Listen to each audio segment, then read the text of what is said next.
Assalamu alaikum wa rahmatullahi wa barakatuh. Peace and blessings be upon you all. Have you ever flipped on the kitchen light late at night and seen it? That frantic scuttling of a cockroach dashing for cover? It's a moment that makes most of us shudder.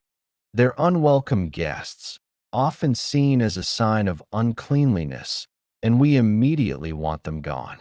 But have you ever paused to think if there's a deeper meaning, a spiritual perspective on their presence? In Islam, everything, from the smallest ant to the vastness of the cosmos, is a creation of Allah and holds a lesson for those who reflect. So, today, let's explore this topic: cockroaches in the house. What does Islam say, and what should our reaction be? First, let's address the practical side. Cleanliness, or tahara, is a cornerstone of our faith. Our beloved Prophet Muhammad, peace be upon him, said, "Cleanliness is half of faith." This isn't just about spiritual purity for prayer. It extends to our bodies, our clothes, and our homes. Cockroaches are universally recognized as carriers of germs and bacteria. They thrive in environments with leftover food, grime, and clutter. Therefore, seeing them in our homes should first and foremost be a sign, a practical reminder to evaluate our own state of cleanliness. Are we leaving food out? Are we taking out the trash regularly? Are the corners of our home being neglected? Their presence is a direct call to action to uphold this beautiful principle of tahara. It's a chance to purify our living space, making it a healthier and more pleasant environment for our families, and a more fitting place for prayer and the remembrance of Allah. Now, let's look at this from a different angle. Every creature, no matter how we perceive it, is a makhluk, a creation of Allah. The Quran tells us in Surah Al-An'am, "There is no creature on earth or bird that flies with its wings except that they are communities like you." This verse is profound. It reminds us that cockroaches, too, are part of a community, living their lives as decreed by their Creator.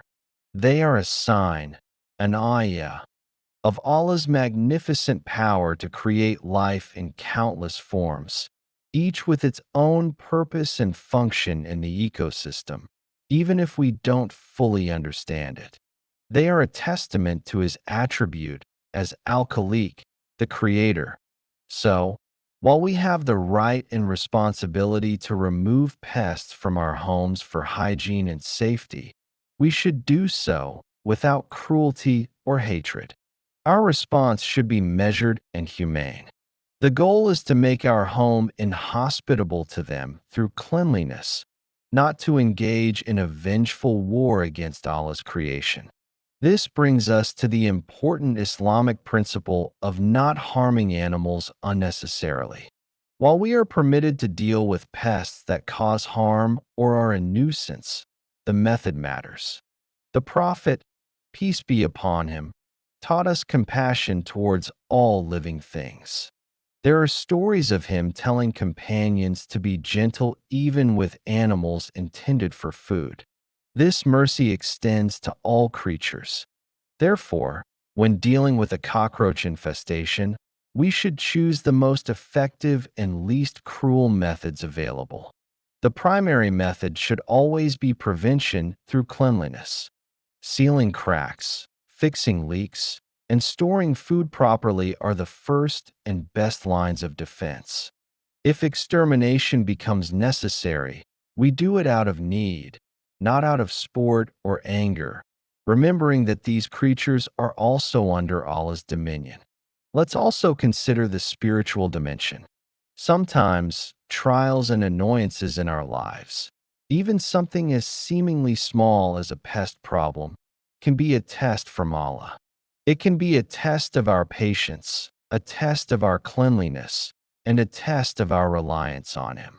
Instead of just getting frustrated, we can turn it into an act of worship. How? By responding with sabr, patience. by making an effort to clean and purify our surroundings for His sake, and by making dua, asking Allah to ease our difficulty and protect our home. Every challenge is an opportunity to turn back to Allah. Perhaps this annoyance is a way for Allah to remind us to be more mindful, to be more grateful for a clean, pest-free home when we have one, and to remember that true protection and peace come only from Him. Furthermore, some scholars have talked about the presence of jinn and their connection to unclean places. While we shouldn't jump to conclusions or become overly superstitious, it is a known Islamic teaching that jinn can be drawn to filth and impurity. Maintaining a clean home, regularly reciting Quran, especially Surah Al-Baqarah, and saying Bismillah before closing doors and covering food containers are not just for physical pests.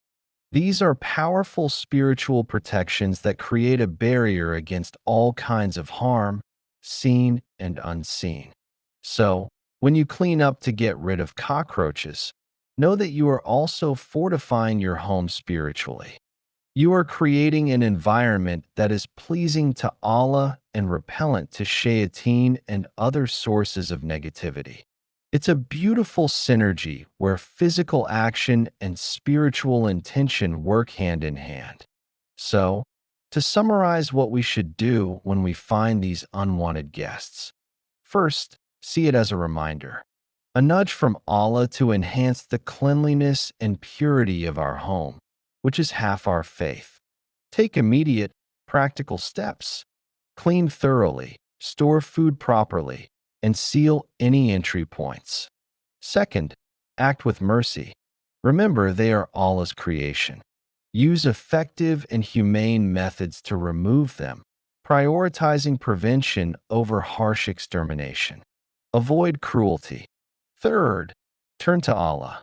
Have patience, make dua, and use this as an opportunity to strengthen your spiritual fortress.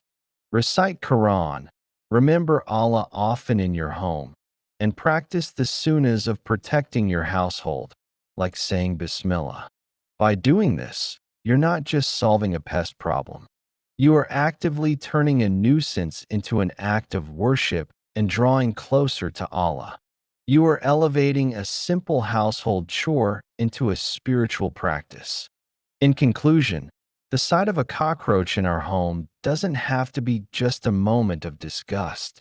For a believer, it can be a multifaceted sign. It's a call to physical purity, a test of our compassion for Allah's creation, and a reminder to fortify our homes spiritually.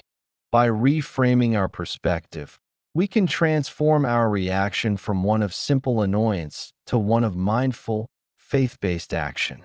We clean our homes for the sake of Allah. We show mercy for the sake of Allah. And we seek protection from Allah.